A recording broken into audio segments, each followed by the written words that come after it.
बिल्कुल बिल्कुल।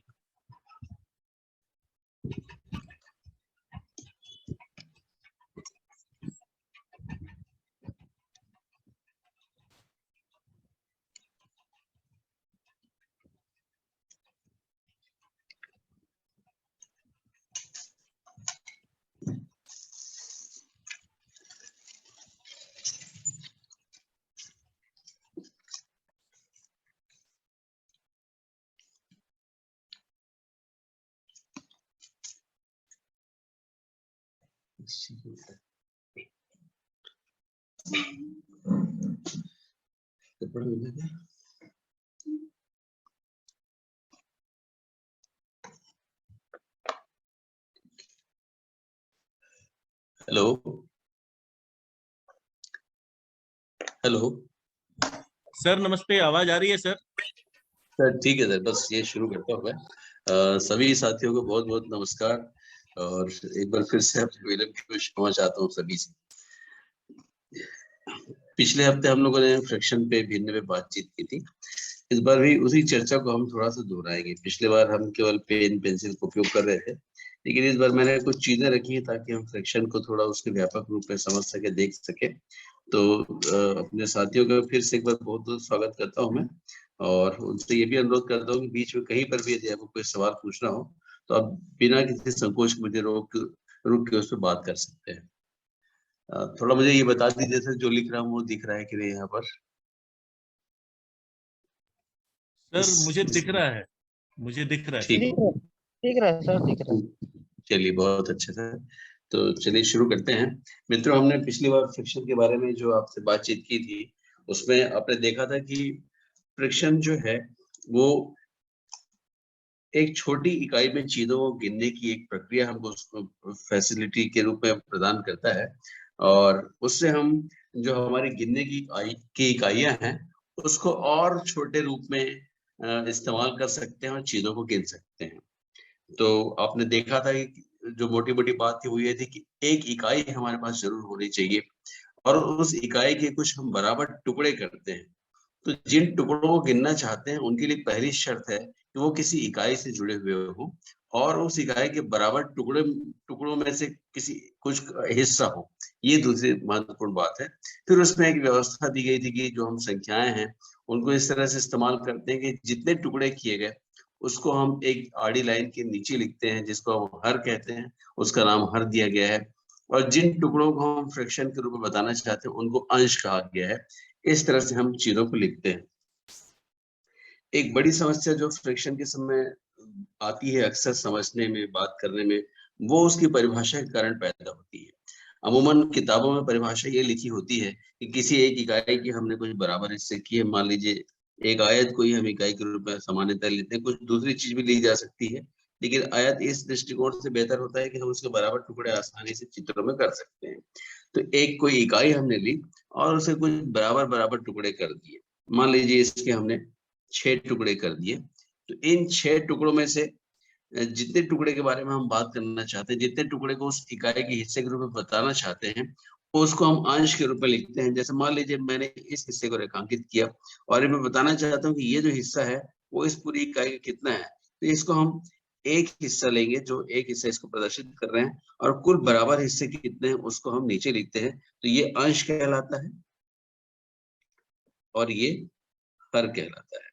और इसको, इस चिन्ह को हम बटे का चिन्ह बोलते हैं, कहीं उसको बटा बोलते हैं, कहीं बटे कहते हैं, लेकिन ये लाइन इस नाम से जानी जाती है।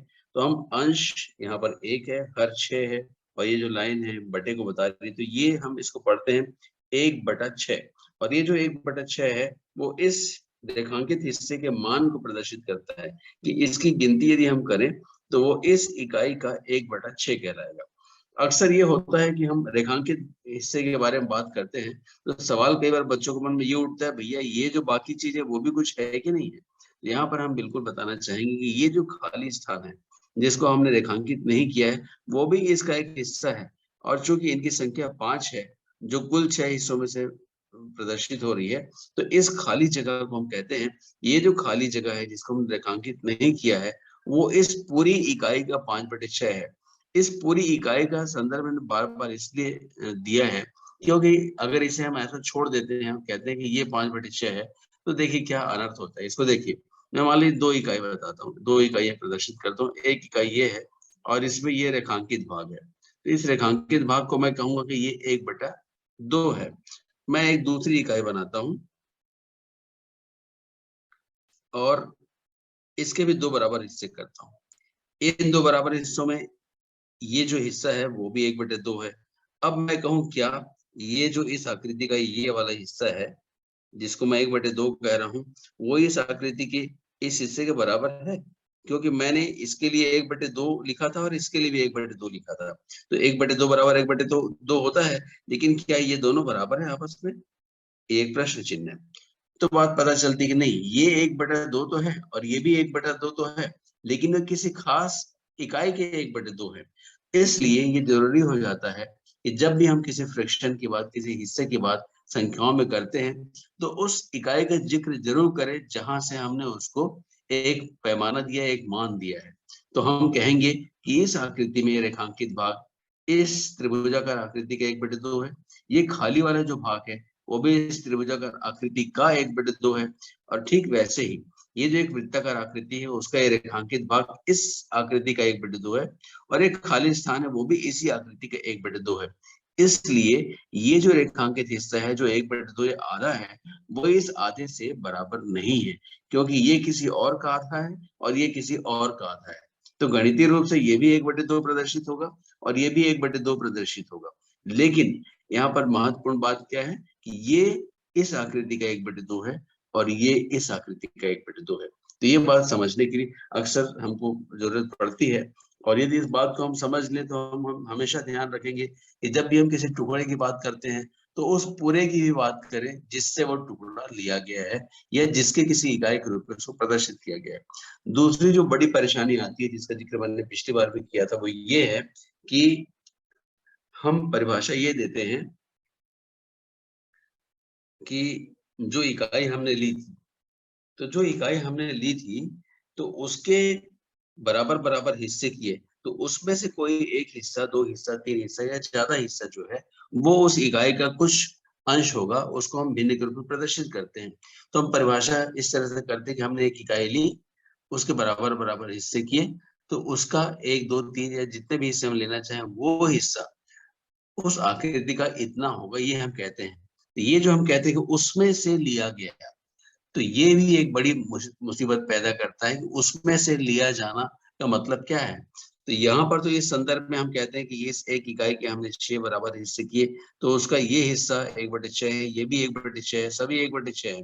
2 को ले लेंगे तो 2/6 हो जाएंगे, 3 लेंगे तो 3/6 हो जाएंगे। तो यहाँ पर हमारी जो बातचीत है वो इसी के अंतर्गत सीमित है। लेकिन अगर हम 7/6 जैसी किसी भिन्न को या 8/6 जैसी किसी भिन्न को परिभाषित करना चाहेंगे इस संदर्भ में, तब मुश्किल होगी, क्योंकि अधिकतम हिस्से तो 6 हैं, तो हम 7 हिस्से कैसे ले सकते हैं, ये सवाल उठता है। तो ये परेशानी इसलिए पैदा होती है, ये भ्रम इसलिए पैदा होता है कि हमने परिभाषा में ये कह दिया कि हमने टुकड़े किए और उसमें से लिए, तो कोई जरूरी नहीं है कि हम उसमें से ही ले। कोई भी ऐसा टुकड़ा जो इसका हिस्सा नहीं है या यहाँ से काटा नहीं गया है, लेकिन इसके किसी भी एक हिस्से के बराबर है, तो ये भी इस आकृति का 1/6 कहलाएगा। इस बात को समझना बहुत जरूरी है। जब तक ऐसा हम स्वीकार नहीं करेंगे, तब तक हम ये परिभाषित नहीं कर पाएंगे कि 7/6 जैसी भिन्न हो सकती है कि नहीं, 8/6 या 100/6 जैसी भिन्न हो सकती है कि नहीं। ये सारी चीजें परिभाषित नहीं होंगी जब तक हम इस अवधारणा के साथ चिपके रहेंगे कि जो टुकड़े हैं वो वहीं से लेने चाहिए। तो ये पहली बात दिमाग में रखिए कि ये जो टुकड़ा है वो कोई जरूरी नहीं है कि इसी में से काट के निकाला जाए। कोई भी ऐसा टुकड़ा है, कोई भी ऐसा हिस्सा जो हर मायने में इनमें से किसी भी एक हिस्से के बराबर है, वो भी, वो बाहरी टुकड़ा भी कहीं से भी लिया, आपने इसको चाहे एक सर्किल से काटा हो या आपने किसी ट्रेंगल से काटा हो या आपने किसी बड़े आयत से काटा हो, कहीं से भी आपने एक टुकड़ा लिया, लेकिन वो जो टुकड़ा है वो हर प्रकार से इनमें से किसी एक टुकड़े के बराबर है, तो वो हर टुकड़ा भी इस इकाई का 1/6 होगा। ये टुकड़ा इसका कुछ और हो सकता है, ये टुकड़ा इसका कुछ और हो सकता है, ये टुकड़ा इसका कुछ और हो सकता है, लेकिन ये सभी टुकड़े इस बड़ी इकाई के किसी एक टुकड़े के ठीक ठीक बराबर हैं। तो ये सभी के सभी टुकड़े इस इकाई के संदर्भ में 1/6 6 कहलाएंगे। इस बात को दूसरे तरीके से समझने के लिए मैं आपके सामने कुछ दूसरे उदाहरण रखता हूँ, इसको ऐसे बने रहने देता हूँ। जैसे मान लीजिए मैंने ये 50 पैसे का सिक्का लिया जो अभी प्रचलन से बाहर है, लेकिन मैंने इसको अपने पास रखा हुआ है। इस 50 पैसे की तुलना हम इन दो 25 पैसों से करते हैं। ये 25 पैसे के सिक्के हैं जो किसी जमाने में चला करते थे। आपकी जनरेशन ने, आपकी पीढ़ी ने शायद इसको देखा होगा, ऐसी मैं उम्मीद करता हूँ। तो ये जो 25 पैसा है वो क्या इस 50 पैसे का कोई हिस्सा है? ये सवाल हम करें। क्या इसके लिए हम भिन्न का इस्तेमाल कर सकते हैं? तो यहाँ पर हम 50 पैसे को एक इकाई मानेंगे। दिखाई पड़ रहा होगा शायद, ये ज्यादा शायद है। ये 50 पैसे दी एक इकाई है, तो हम इसके मूल्य को देख रहे हैं कि ये 1 रुपए का आधा हिस्सा है। लेकिन अपने आप में इसको हम एक इकाई माने तो ये 25 पैसा जो है वो इसके दो बराबर बराबर भाग को प्रदर्शित करते हैं। ये 25 पैसा भी एक हिस्सा है, इसका आधा हिस्सा है, और ये 25 पैसा भी आधा हिस्सा है। तो यहाँ पर हम कह सकते हैं कि ये 25 पैसा इस 50 पैसे का 1/2 है। ये वाला भी 25 पैसा है, इस 50 पैसे का 1/2 है। अब इन दोनों की आप तुलना करके देखिए। यहाँ पर हम एक ऐसे फ्रैक्शन की बात कर रहे थे जो यहीं से काटा गया है, लेकिन यहाँ पर जो 25 पैसे इससे काट के नहीं निकाले गए। यदि इसको हम दो टुकड़े कर दें तो वो दोनों टुकड़े भी इस आकृति के आधे हिस्से हो सकते हैं। लेकिन जहां हम मूल्य की बात करते हैं, इसका जो मूल्य है वो 50 पैसे के बराबर है और इनके मूल्य 25-25 पैसे के बराबर है। तो यहाँ पर हमारी जो तुलना करने का आधार है वो इनका, इन मुद्राओं का मूल्य है। तो मूल्य के सापेक्ष ये 25 पैसा इस 50 पैसे के 1/2 है, ये 25 पैसा इस 50 पैसे के 1/2 है, और दोनों 25 पैसे मिल जाएं तो इस 50 पैसे के 2/2 है, माने एक पूरा है। मान लीजिए एक 25 पैसा मैं इसमें और मिला देता हूँ, मैं कहूंगा ये तीनों 25 पैसे इसके 3/2 हैं। 1/2, 1/2 और 1/2, तो 1/2 मिलकर 3/2 हो जाते हैं। यदि मैं और 25 पैसे मिलाता चला जाऊं तो ये चारों मिलकर 4/2 हो जाएंगे। ये 5 25 पैसे के सिक्के मिलाकर इसके 5/2 हो जाएंगे। ये एक और मिला दिए तो ये 6/2 हो जाएंगे। माने इनकी पूरी इकाई जो है, हर इकाई 1/2, ये दूसरा 1/2, तीसरा 1/2, चौथा 1/2, पांचवा 1/2 और छठवां 1/2। 6 1/2 मिल गए हैं जो 50 पैसे के 1/2 है। तो इस तरह से हम भिन्न को प्रदर्शित कर सकते हैं। तो यहाँ पर ये उदाहरण मैंने आपके सामने इसलिए रखा क्योंकि इस भ्रम से हमको बाहर निकलना पड़ेगा। ये जो इकाई होती है उसके टुकड़े ही उसके भिन्न के रूप में प्रदर्शित हो सकते हैं, ऐसा जरूरी नहीं है। यहाँ पर कोई भी 25 पैसा इसको गला कर या काट कर नहीं निकाला गया, लेकिन मूल्य के संदर्भ में आप कह सकते हैं कि हर 25 पैसा इस 50 पैसे का 1/2 है। इनको आप जोड़ सकते हैं, इनको आप गिन सकते हैं।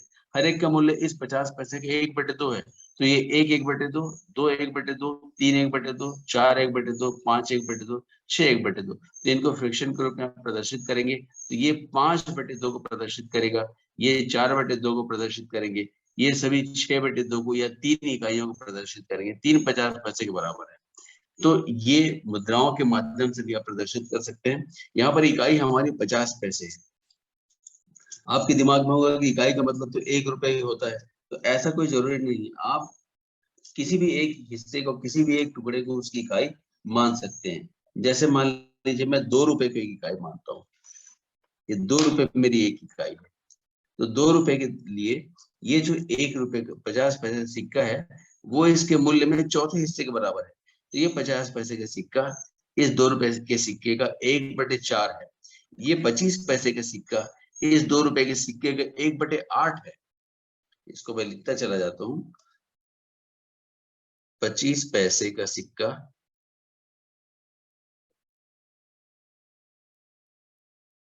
दो रुपए के सिक्के का, इसको आप समझ जाइए कि मैं 2 रुपए के सिक्के की बात कर रहा हूँ। 2 रुपए के सिक्के का 1/8 है। यही 25 पैसे का जो सिक्का था वो 50 पैसे का 1/2 हुआ करता था। आपने अभी देखा था कि जब हम 50 पैसे से तुलना कर रहे थे तब 25 पैसे का सिक्का उसका 1/2 हुआ करता था, लेकिन अभी ये 25 पैसे का सिक्का इस 2 रुपए का 1/8 है। तो देखिए सिक्का वही है लेकिन इसका मूल्य बदल रहा है क्योंकि हमारी जो इकाई है वो बदल रही है। तो भिन्न में इस बात का ध्यान रखना बहुत जरूरी है कि दो चीजें, एक कोई इकाई होगी और दूसरा कोई एक टुकड़ा होगा। तो वो जो टुकड़ा है वो किसी भी इकाई का कोई ना कोई हिस्सा हो सकता है। मान लीजिए 5 रुपए के संबंध में मैं इसकी बात करता हूँ, 5 रुपए की सिक्का भी मेरे पास एक इकाई के रूप में है। तो यहाँ पर हम क्या कर सकते हैं, 5 रुपए की तुलना में हम हर अलग अलग सिक्कों की तुलना करेंगे तो आप पाएंगे कि हम इसका मान कैसे निकालते हैं। ये 5 रुपए का सिक्का है और ये 2 रुपए का सिक्का है। तो 5 रुपए अगर हमारी एक इकाई है तो ये 2 रुपए की इकाई एक एक रुपए की 2 इकाइयों से मिलकर बनी है। तो इसको हम भिन्न के रूप में कहेंगे कि 2 रुपए 5 रुपए का 2/5 है। अगर इकाई बदल दे, ये छोटी इकाई हमारी इकाई 2 रुपए इकाई बन जाती और ये 5 रुपए इसके भिन्न के रूप में देखा जाता, तो हम कह रहे हैं कि 2 रुपया जो है उसकी तुलना हम 5 रुपए से कर रहे हैं। तो अब यहाँ पर देखिए कि अगर हम 5 तक पहुंचना चाहते तो हम क्या करेंगे, 2 रुपए का 1 रुपए जो है, 1 रुपए क्या है, 1/5 है। तो ये कैश कितने सारे 1 रुपए से मिलकर बना है, 5 रुपए, 5 तो 1 रुपए से मिलकर बना है। तो इसका मान क्या होगा, यहाँ पर मैंने गलत लिख दिया, ये 1 रुपए जो है वो 2 रुपए का 1/2 है और ऐसी 5 1 रुपए हैं जो इससे प्रदर्शित हो रहे हैं। तो ये जो भिन्न होगा, 2 रुपए अगर इकाई है तो 5 रुपए उसका होगा 5/2। देखिए दो राशियां आपके पास आ रही है। अगर 2 रुपए इकाई है तो 5 रुपए उसका 5/2 है और यदि 5 रुपए इकाई होती तो 2 रुपया उसका 2/5 होता। तो इस तरह से आप देख रहे हैं कि इकाई आपकी कुछ भी हो सकती है, टुकड़े उससे बड़े भी हो सकते हैं, उससे छोटे भी हो सकते हैं। तो भिन्न हमें एक ऐसी सुविधा प्रदान करता है जो किसी एक इकाई के संबंध में दूसरी इकाई को प्रदर्शित करने में हमारी मदद करता है। तो एक छोटी सी चर्चा यहाँ पर है, कुछ और उदाहरण मैं आपके सामने रखना चाहता हूँ। यदि इस बीच किसी को कोई कंफ्यूजन हो रहा हो, क्योंकि मैंने जल्दी जल्दी बहुत सारी बात कर दी और कुछ अलग तरह की बात करी है, यदि किसी को भी कोई डाउट हो तो प्लीज पूछ सकते हैं, या कोई इसमें कुछ और जोड़ना चाहते हैं तो आप वो भी कर सकते। तब तक मैं दूसरी चीज आपके सामने रखता हूँ।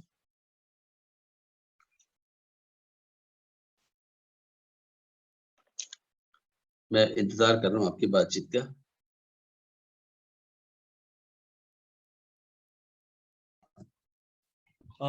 नहीं सर, आपने काफी स्पष्ट किया, और कि जैसे एक इकाई होनी चाहिए और उसके टुकड़े होने चाहिए, तभी भिन्न की बात आती है। तो इकाई है, उसके टुकड़े हैं, और ऐसा नहीं कि उसी इकाई से वो बाकी टुकड़ों का भी संबंध होना चाहिए, लेकिन बाकी हर मायने में अगर उसके बराबर कोई टुकड़ा आता है तो वो भी वो भिन्न का स्वरूप वहां पर ले सकता है। तो ये चीजें स्पष्ट तो हो गई है। और बाकी ठीक है। साथियों को भी अगर किसी को समझने में कोई कठिनाई है तो पूछना है।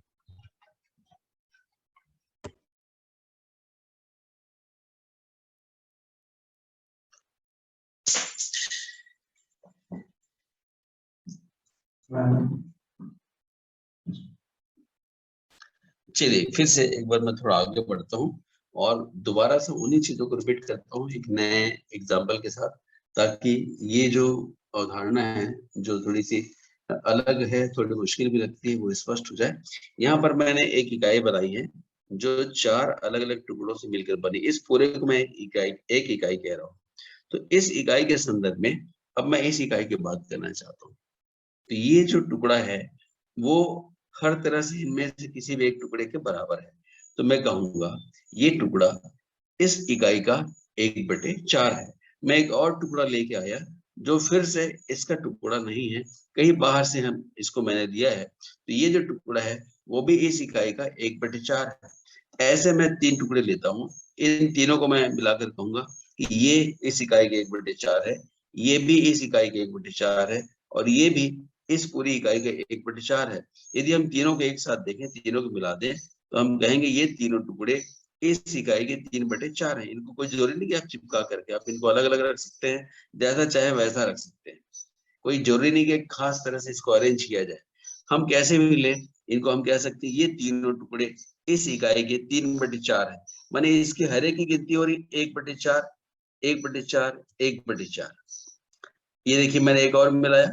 अब आप बताइए ये सारे के सारे टुकड़े इस इकाई के कितने होंगे, ये सारे टुकड़े इस इकाई के 4/4 होंगे, क्योंकि 4 ठो 1/4 को हमने मिलाया। तो 4 1/4 को जब हमने मिलाया तो हम कहेंगे कि हर टुकड़ा 1/4 है, हर टुकड़ा 1/4 है। तो ये चारों टुकड़े मिलकर 4/4 हो गए। और 4/4 का मतलब क्या? अब देखिए ये पूरा इसके जैसा हो गया, मैंने एक कंप्लीट इकाई बन गई। एक और मैंने मिला दिया, ये 5/4 हो गया, ये 6/4 हो गए सब मिलकर, ये 7/4 हो गए, ये 8/4 हो गए। तो 8/4 जब हम लिखते हैं तो आप जानते हैं कि 8/4 कितना हो जाता है? ये एक इकाई है, ये 4/4 है, और ये 4/4 है, और सबको मिला दिए तो हो गया 8/4। इसको बहुत आसान है गिनना, 1 2 3 4 5 6 7 8, 8 1/4 है। इसको हम लिखेंगे 8/4। एक और यदि मैं इसे मिला दूं तो ये 9/4 हो जाएगा, एक और मिला दूं तो 10/4 हो जाएगा। इस तरह से हमारी गिनती बढ़ती चली जाती है। हम गिन रहे हैं 1/4 की इकाई को, 1 1/4, 2 1/4, 3 1/4, 4 1/4, और आप जहां तक चाहे वहां तक जा सकते हैं। इस तरह से हम 1/4 के रूप में गिन रहे हैं। मान लीजिए इसको मैं एक दूसरी इकाई के रूप में बदलता हूँ, इसको मैं एक इकाई मान लेता हूँ।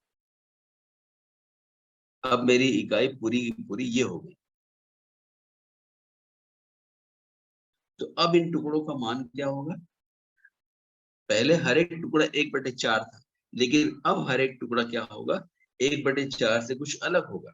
हमको ये देखना पड़ेगा कि इस इकाई के, इस पूरी इकाई के कुल कितने बराबर बराबर हिस्से किए गए हैं। तो आप देख रहे हैं यहाँ पर 6 बराबर हिस्से किए गए हैं, और इसमें से हर हिस्सा जो यहाँ पर आप देख रहे हैं, हर एक हिस्सा इसके किसी एक हिस्से के बराबर है।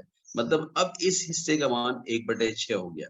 इसके पहले वाले उदाहरण में इस हिस्से का मान था 1/4, लेकिन अब इसकी गिनती होगी 1/6 के रूप में। तो इनको हम गिनेंगे 1 1/6, 2 1/6, 3 1/6, और तीनों को हम साथ साथ कहें तो बोलेंगे 3/6 हो गया। जो 3/6 माने इसके आधे के बराबर है। ये 4/6, 5/6, 7/6, 8/6। अब नीचे की संख्या 6 ही है, लेकिन ऊपर की संख्या बढ़ती चली जा रही है। तो देखिए 5/6 हुआ, ये 7/6 हो गया, 8/6, 9/6, 9/6। इस तरह से आप चाहे तो जितना भी चाहे बढ़ा सकते हैं इसको। तो ये एक अभी तक जितनी बातचीत हुई वो ये थी कि किसी टुकड़े को किसी एक इकाई के संदर्भ में हम किस तरह से प्रदर्शित कर सकते हैं। अब देखिए यहाँ पर जो हम बात कर रहे हैं उसमें सारे के सारे टुकड़े एक ही जैसे हैं, एक ही जैसे टुकड़ों से मिलकर बना है, लेकिन हमेशा ऐसा नहीं होगा कि हम एक जैसे टुकड़े लें। इसको मैं एक अलग उदाहरण से आपके सामने रखना चाहता हूँ। मान लीजिए मेरी इकाई की है, तो क्या ये टुकड़ा इसका कोई हिस्सा हो सकता है?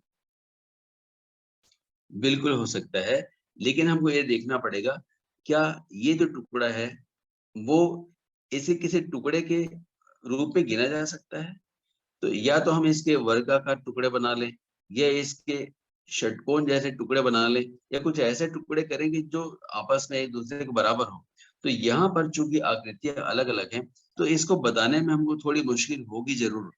लेकिन यदि हम कुछ छोटी इकाइयां ऐसी इसके बना लें जो इसको भी फुलफिल करती हो और इसको भी फुलफिल करती हो, जो इसको भी पूरा पूरा ढकती हो, इसको भी पूरा पूरा ढकती हो, तो एक ऐसी तीसरी इकाई होगी, तीसरा टुकड़ा होगा, जिससे हम दोनों को बराबर बराबर दिखा सकते हैं, या दोनों को पूरी तरह से ढक सकते हैं, छुपा सकते हैं, या इनके ऊपर पूरी तरह जमा सकते हैं। तो उस स्थिति में हम इन इसके अंतर्गत आए हुए टुकड़ों की तुलना इसके अंतर्गत आए हुए टुकड़ों की तुलना से कर सकते हैं। माने ये टुकड़ा भी इस इकाई का कोई अंश हो सकता है, कोई हिस्सा हो सकता है, और इसे भी इसके भिन्न के रूप में प्रदर्शित किया जा सकता है। अब इसका उदाहरण तो अभी फिलहाल मेरे पास ऐसे टुकड़े नहीं है जो इन दोनों को फुलफिल करते हो, लेकिन मैं इसको दूसरे उदाहरण से आपको समझाता हूँ।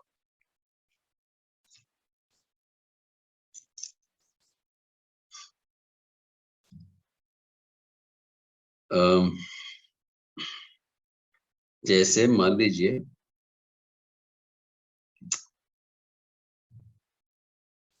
कि मैंने एक समबाहु त्रिभुज बनाया,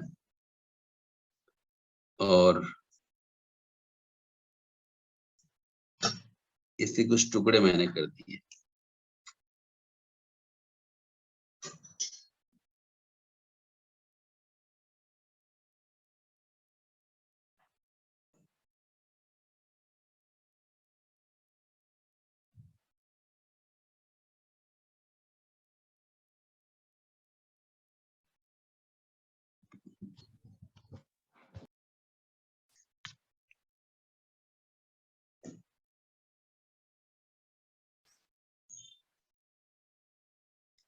ये ठीक से मेजर करके बनाने पे ठीक साफ साफ दिखेगा।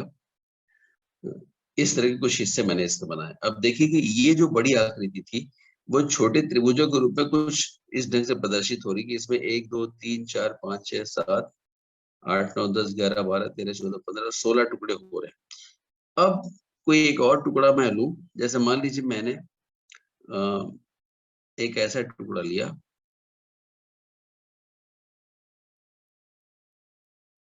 एक समानांतर चतुर्भुज लिया मैंने, तो ये एक अलग आकृति है और ये एक अलग आकृति है। तो क्या मैं इस आकृति को इसके हिस्से के रूप में प्रदर्शित कर सकता हूँ? तो जो अभी मैं बात आपसे कह रहा था इन दोनों उदाहरणों के लिए कि क्या ये आकृति इसका कोई हिस्सा हो सकती है, तो जवाब तो बिल्कुल हो सकती है। लेकिन हमको एक ऐसे टुकड़े की तलाश करनी होगी जो इसको भी पूरी तरह ढकता हो, जो इसको उन टुकड़ों की कुल संख्या के रूप में प्रदर्शित करता हो और इसको भी उन टुकड़ों की कुल संख्या के रूप में प्रदर्शित करता हो। तो इसी तरह की चीज को समझाने के लिए मैंने इस आकृति का सहारा लिया है। एक त्रिभुज है और इसमें मैंने छोटे छोटे बहुत सारे त्रिभुज बनाए। बहुत अच्छा नहीं बना है, लेकिन आप मान लीजिए कि सभी त्रिभुज आपस में एक जैसे क्षेत्रफल के हैं, सभी त्रिभुज आपस में बराबर। और यहाँ पर मैंने एक ऐसी लाइन खींच दी जो इसको दो त्रिभुजों में बांटती है और इनमें से हर त्रिभुज इनमें से किसी एक त्रिभुज के बराबर है, जो ये सभी समबाहु त्रिभुज है। तो एक ऐसी स्थिति निर्मित हुई। तो मैं यहाँ पर देख रहा हूँ कि ये त्रिभुजों की इकाई में, जिसको मैं एक ऐसी इकाई के रूप में प्रदर्शित कर रहा हूँ, ऐसी दो इकाइयां यहाँ पर शामिल हैं और यहाँ पर 16 इकाइयां हैं। 1 2 3 4 5 6 7 8 9 10 11 12 13 14 15 और 16।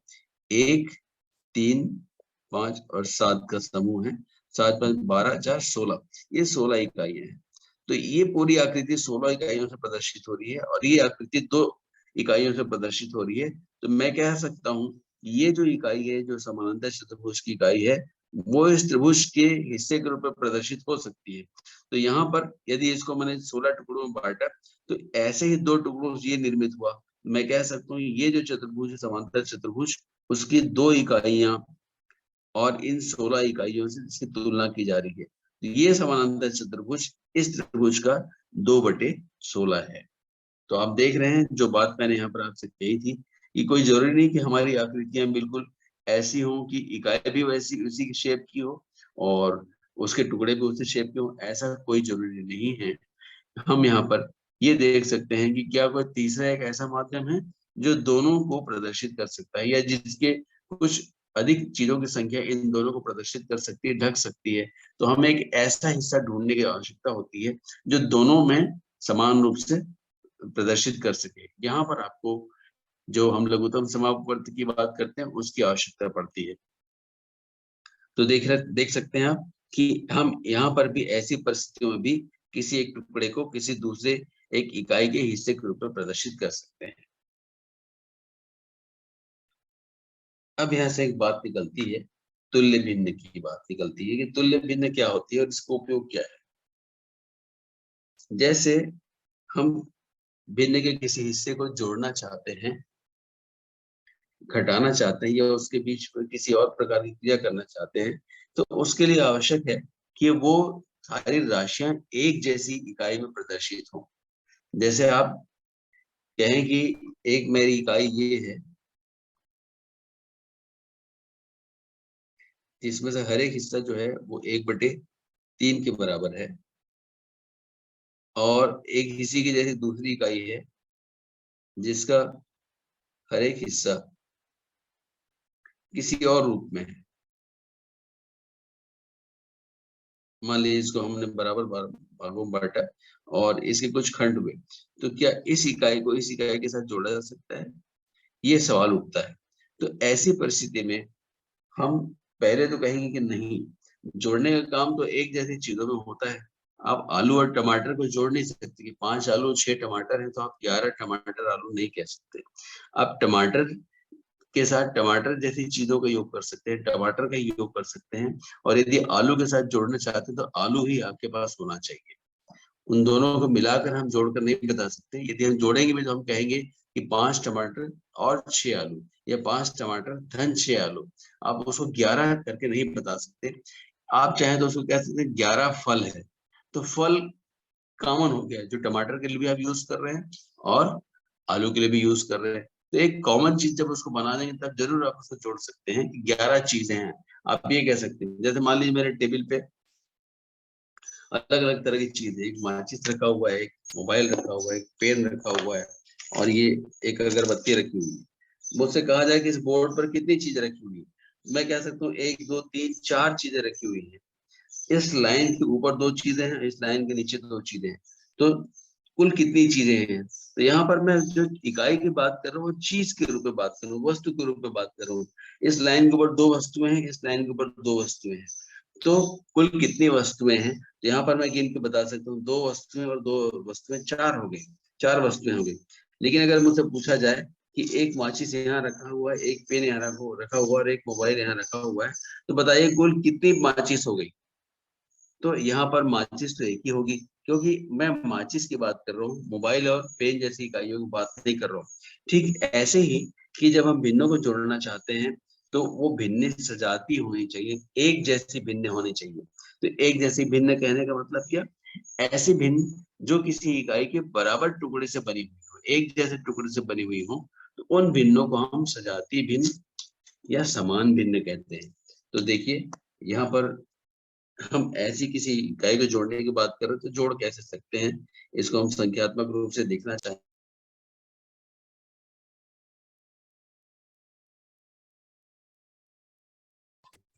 सर आप म्यूट हो गए सर।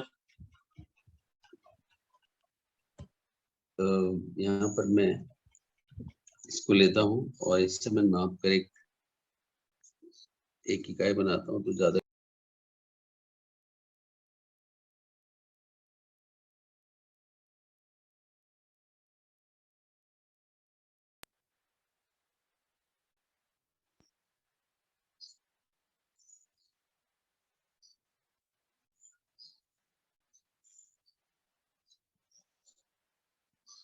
ये 2 एक जैसी इकाइयां मैंने बनाई और इसके मैंने 4 हिस्से कर दिए।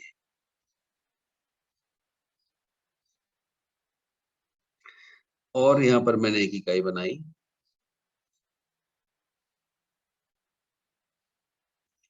इसके 3 हिस्से कर दिए। तो इसका प्रत्येक हिस्सा इस इकाई का, इस वृत्त वाली इकाई का 1/4 है, और इसका प्रत्येक हिस्सा इस इकाई का 1/3 है।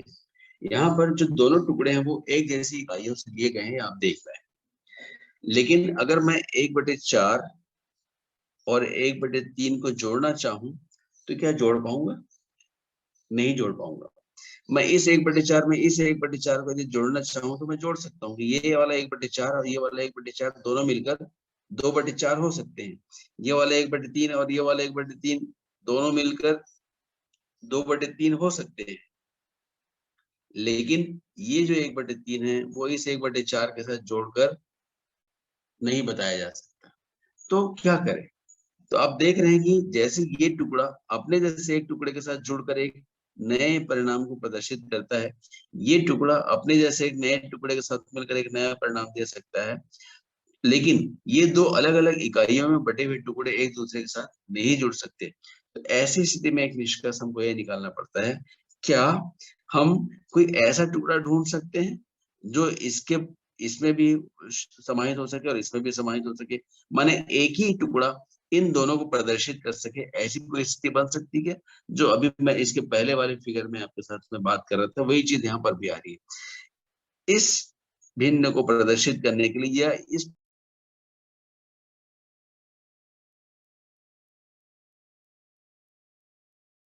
ये एक इकाई मैंने ली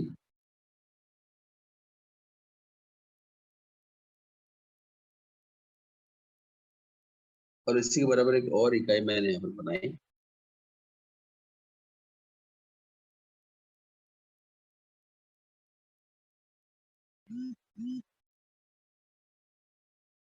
इस इकाई के मैंने 4 बराबर हिस्से कर दिए और इस इकाई की, इस वाली इकाई के 3 बराबर हिस्से मैंने कर दिए। मान लीजिए तीनों हिस्से बराबर है, ऐसे दिख तो नहीं रहे हैं, लेकिन फिर आप कल्पना करिए कि ये 3 बराबर हिस्से हुए और ये 4 बराबर हिस्से हुए। तो आप जानते हैं कि इस हिस्से को इस इकाई का हम 1/4 कहेंगे और इस हिस्से को, इस पूरी इकाई का 1/3 कहेंगे। अब यदि हम कोई प्रश्न पूछे क्या 1/4 और 1/3 को जोड़ा जा सकता है, तो यहाँ पर ये जवाब देना थोड़ा सा मुश्किल हो सकता है कि हम जोड़ें तो जोड़े कैसे। तो उसका एक उपाय है, यहाँ पर इस 1/4 को आप इस 1/4 के साथ जोड़ना चाहें, क्योंकि ये भी 1/4 है, ये भी 1/4 है, ये भी 1/4 है। इनमें से प्रत्येक टुकड़ा जो है 1/4 है, तो इस टुकड़े के साथ इस टुकड़े को जोड़ा जा सकता है और आप कह सकते हैं कि ये 1/4 और 1/4 मिलकर 2 1/4 हो गए। इन तीनों को मिलाकर 3 1/4 यानी 3/4 हो गए और यदि चारों को मिला देंगे तो 4/4 या 1 हो गया पूरा का पूरा। तो यहाँ पर एक 1/4 को दूसरे 1/4 के साथ जोड़ना आसान है। ठीक वैसे ही ये तीनों हिस्से इस पूरी इकाई के क्रमशः 1/3 है, तो इस हिस्से को हम 1/3 से प्रदर्शित करेंगे और इन दोनों हिस्सों को यदि हम मिला दें तो ये 2 1/3 होंगे यानी 2/3 होंगे और तीनों को यदि हम मिला दें तो 1/3 1/3 1/3 3 ठो 1/3 हो जाएंगे यानी 3/3 हो जाएंगे। तो यहाँ पर इन टुकड़ों को जोड़ना आसान है, यहाँ पर इन टुकड़ों को आपस में जोड़ना आसान है, लेकिन इस एक टुकड़े को, 1/4 को जो मैं यहाँ पर प्रदर्शित करने जा रहा हूँ, इस एक टुकड़े को जो इसका 1/4 है, उसको इस एक टुकड़े के साथ जोड़ना उसके जैसा नहीं है जैसा हमने पहले किया था।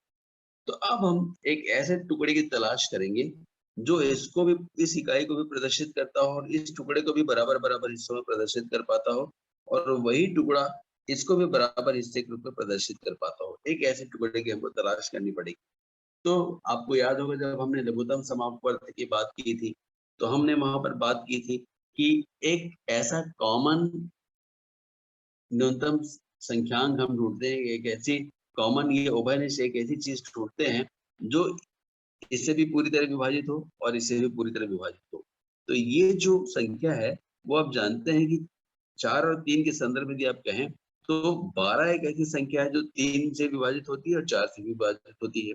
यदि इस पूरी इकाई के हम 12 हिस्से कर दें और इस पूरी इकाई के भी हम 12-12 हिस्से कर दें, तो ये जो 1/3 है वो उस 12 के रूप में प्रदर्शित किया जा सकता है और ये 1/4 12 के रूप में प्रदर्शित किया जा सकता है। यदि इसको हम 12 हिस्से में बनाना चाहें तो हर हिस्से को हमको 3 हिस्से में बांटना पड़ेगा और इसको यदि हम बराबर 12 हिस्से में बनाना चाहते हैं तो हर एक हिस्से को 4-4 हिस्सों में तोड़ना पड़ेगा। इसको देखने का बहुत आसान तरीका ये है कि ये 1/3 है और 1/4 है, तो इसके हम 4 टुकड़े कर दें, इस इकाई के 4 बराबर टुकड़े कर दें, ये देखिए जो इसका हर है और इसको हम इससे जोड़ना चाहते हैं तो इस भिन्न के हर के बराबर टुकड़े कर दें, तो इसके हम 3 बराबर टुकड़े कर दें।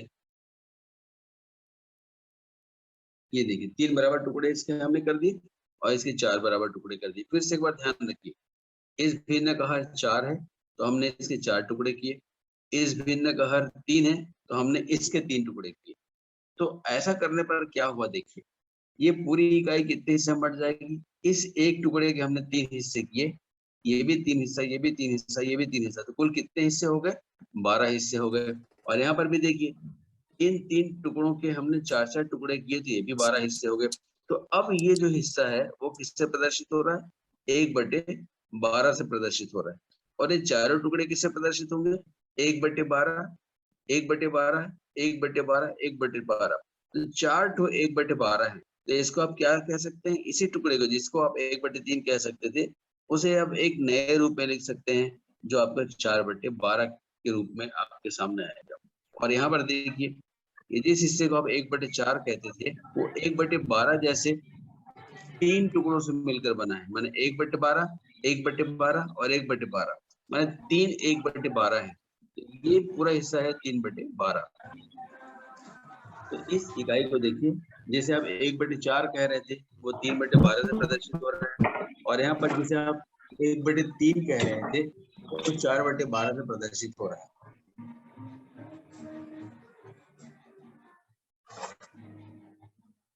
तो आप देखिए अब ये 1/4 एक ऐसे भिन्न में बदल गया जिसका हर है 3/12 और 1/3 एक ऐसे भिन्न में बदल गया जिसके हम 4/12 कह रहे हैं जिसका हर 4/12 है।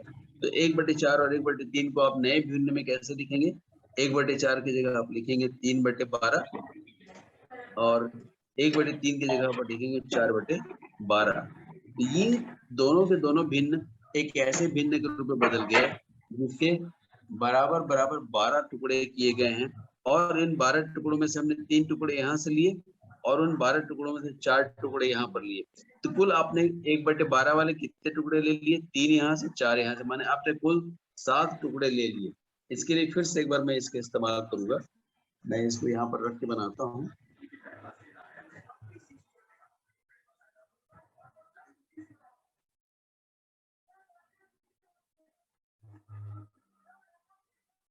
एक ऐसी एक इकाई है, यहाँ पर हमने इसके पहले मान 4 टुकड़े किए और फिर आपने उसके 3-3 टुकड़े और किए।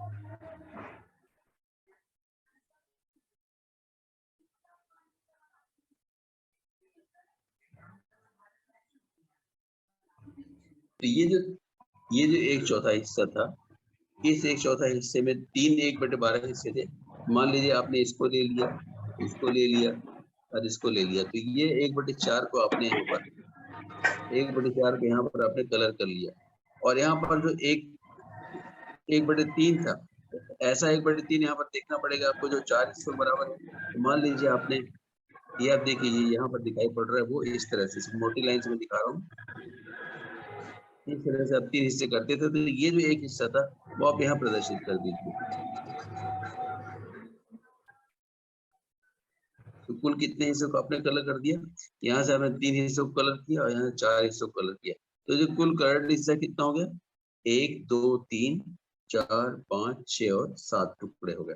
तो ये जो 1/4 था, जिसे आपने 3/12 के रूप में लिखा, और 1/3 था जिसे आपने 4/12 के रूप में लिखा, तो पूरी की पूरी संख्या हो गई 7/12।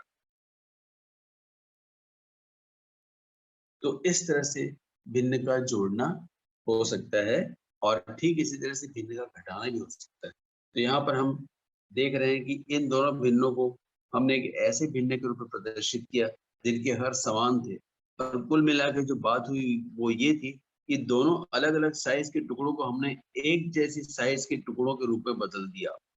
तो एक जैसी चीज के रूप में हमने उन्हें बना लिया, जिसे हम एक जैसी इकाई से प्रदर्शित कर सकते हैं। तो यहाँ पर आपने 1/4 को 3/12 के रूप में प्रदर्शित किया, और यहाँ पर आपने 1/3 को 4/12 के रूप में प्रदर्शित किया। तो यहाँ हम कह सकते हैं कि जो मान 1/4 का है वही मान 3/12 का है। ये दोनों तुल्य भिन्न कहलाएंगे। 1/4 के तुल्य भिन्न 3/12, और उसी तरह से 1/3 जिसे प्रदर्शित कर रहा था उसे ही 4/12 भी प्रदर्शित कर रहा है। तो 1/3 की तुल्य भिन्न 4/12 हुई। तो ये तुल्य भिन्न का कॉन्सेप्ट हुआ, और तुल्य भिन्न बनाने के बाद ही आप उनका जोड़ना या घटाना कर सकते हैं। अब यदि आपको कोई सवाल हो तो प्लीज पूछिए।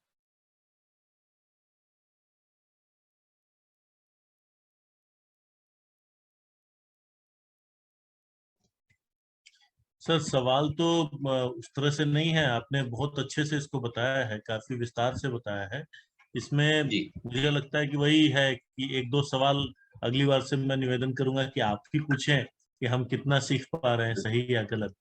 नहीं तो आपने जितना बिल्कुल। जितना बढ़िया से आपने बताया है सर कि वो तो काफी स्पष्ट है।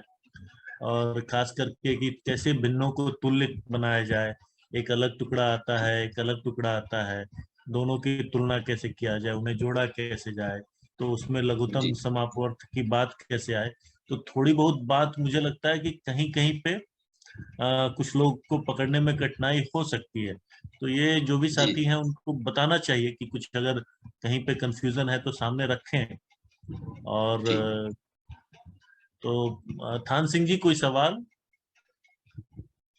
जी मुझे तो समझ आ रहा है सर, आंसर हर के बारे में, भिन्नता के बारे में। मैं क्योंकि छठी क्लास में गणित लेता हूँ, अच्छा, तो बहुत मुझे बढ़िया, समझ आ रहा बहुत बढ़िया। लक्ष्मी जी, आप समझ गई स्पष्ट रूप से?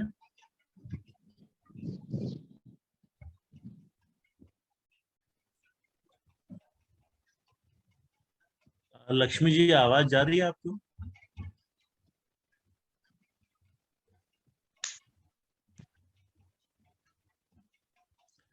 चलिए, तो मुझे लगता है सर कि लोगों ने समझा है, लेकिन जी इस पे समय आने पे सर मतलब थोड़ा और अगर आप एक बार इस पे कुछ प्रश्न भी बीच बीच में हमको करेंगे सर, तो पता चलेगा जी कि जरूर। वास्तव में हम कितना जान रहे हैं सर।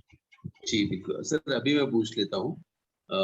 जैसे इसी इकाई के संदर्भ में बात कर लेता हूँ, मैं किसी दूसरी इकाई को बना के सवाल पूछता हूँ, यदि उनकी तरफ से जवाब आएगा तो अच्छी बात होगी। ठीक है बस सर। एक नया फिगर बना के मैं सवाल पूछूं। यहाँ पर मैं एक दूसरी इकाई लेता हूँ।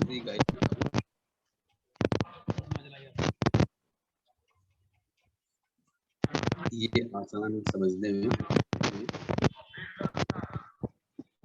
ये दो एक जैसी इकाइयां हैं और यहाँ पर मैंने मान लीजिए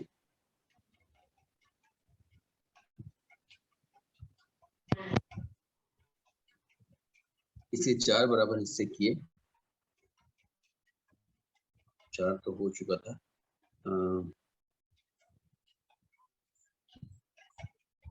ये मान लीजिए मैंने इसे 5 हिस्से कर दिए और इसके बराबर भी ये वाली इकाई बना दी। इसमें से मान लीजिए मैं इन दो को लेता हूँ, तो ये 2/5 को प्रदर्शित करता है। और यहाँ पर मान लीजिए इनके मैं 3 हिस्से करता हूँ।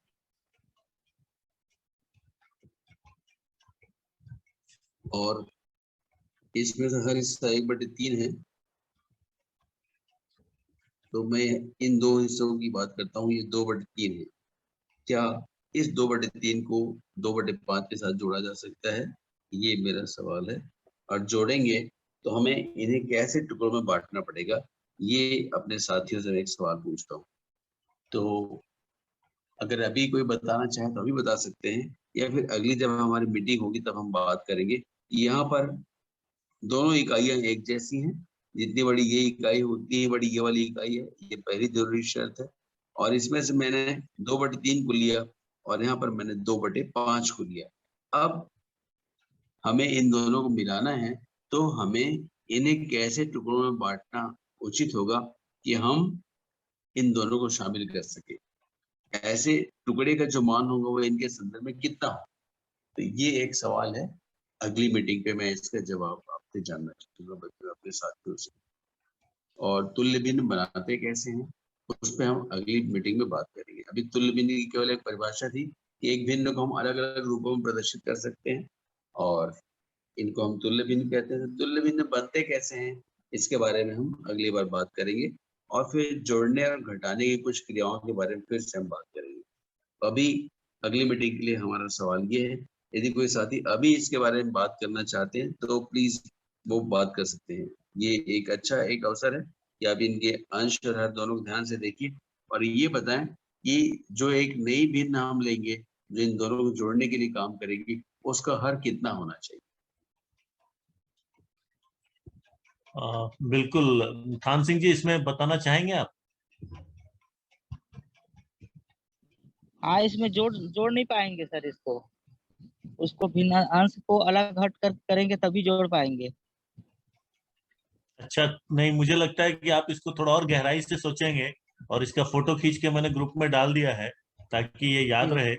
और आप इस पे चिंतन करके अगली कक्षा में हम लोग इस पे चर्चा करें तो और अच्छा उत्तर निकल के आएगा। जी सर मुझे लगता है कि ये प्रश्न हम अगले कक्षा में भी डिस्कस करें और जी जरूर जरूर सर। और लोग कैसा रिस्पॉन्ड करते हैं उस हिसाब से फिर कुछ सरल प्रश्न भी डालें। तो जी जी वो स्टेप वाइज भी पता चलेगा कि आखिर कहाँ तक हम लोग समझ पाए हैं। जी जरूर सर। जी जी। जी सर। तो अ, यही है सर। हाँ। आप कुछ बना रहे हैं? अभी जो बात मैं थोड़ी देर पहले कह रहा था उसी को बना जी रहा सर। हूँ। हाँ हाँ, मैंने एक बिल्कुल फिगर बिल्कुल बनाया बिल्कुल। था। ये दो हाँ टुकड़े मुझे ऐसे मिल गए जो एक दूसरे के रूप बदल सकते हैं। एक त्रिभुज दिख रहा है, समबाहु त्रिभुज है, और एक समांतर चतुर्भुज है। तो बात मैं उसमें ये कर रहा था कि क्या इस समांतर चतुर्भुज को जो इस त्रिभुज के जैसा नहीं है, क्या हम हम्म, इसको इसके भिन्न के रूप में बता सकते हैं? क्या इसको हम जोड़ने का काम कर सकते हैं? इसमें से हम दो टुकड़ों को इन दो टुकड़ों के साथ जोड़ सकते हैं क्या? ये इसी तरह का सवाल है। एक आकृति ये है, दूसरी आकृति ये है, तो देखना है क्या ये वाली आकृति इसका कुछ हिस्सा हो सकता है। तो यहाँ पर मैंने कहा था कि हम एक ऐसी नई आकृति ढूंढते हैं जिसके माध्यम से इसे भी हम प्रदर्शित कर सकें और जिसके माध्यम से इससे भी प्रदर्शित कर सके। तो संयोग से देखिए एक आकृति मुझे मिल गई। ये जो त्रिभुज था वो छोटे छोटे 4 त्रिभुजों के बराबर है और ये समांतर चतुर्भुज जो था वो इन्हीं के जैसे 2 त्रिभुजों के बराबर है। तो यहाँ पर ये जो इकाई है, ये जो हिस्सा है, इसको मैं अलग से दिखा दूं, ये एक ऐसी इकाई है जो इसको भी प्रदर्शित कर सकती है और इसको प्रदर्शित कर सकती है। तो ये जो हिस्सा है वो इसका 2 गुना है और ये जो हिस्सा है इसका 4 गुना है। तो हम कहेंगे कि ये इसके बारे में हम बात करें तो ये है कुल 4 बराबर हिस्से हुए हैं। ये भी 1/4, ये भी 1/4 और हर एक 1/4 है। तो यहाँ पर 1/4 जो हिस्से हैं तो ऐसे 2 1/4 के हिस्से से मिलकर बना है। तो हम कह सकते हैं कि ये जो आकृति है ये इस पूरी आकृति का 2/4 है, यानी इसका आधा है। अब देखिए लगता नहीं कि ये इसका आधा है, लेकिन हम थोड़ा ध्यान से इस चीज को यहाँ पर निकाल कर ला दें तो देख लीजिए कि ये आकृति जो थी वो त्रिभुज की इस आकृति से मिल गया और ये पूरी जो एक इकाई बन रही है त्रिभुज वाली इकाई अभी वो एक बड़े समांतर चतुर्भुज वाली इकाई में बदल गई और इसे हम तुलना करें तो पाएंगे कि ये जो टुकड़ा है वो इस पूरी आकृति का आधा है। तो हम कह सकते हैं कि ये इसका 1/2 है।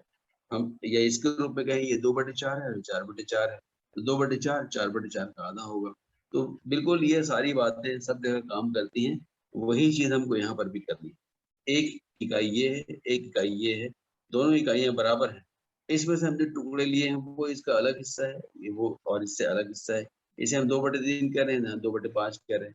तो यहाँ पर इकाइयां बराबर थी, यहाँ पर इकाइयां अलग अलग थी, लेकिन टुकड़े बराबर थे।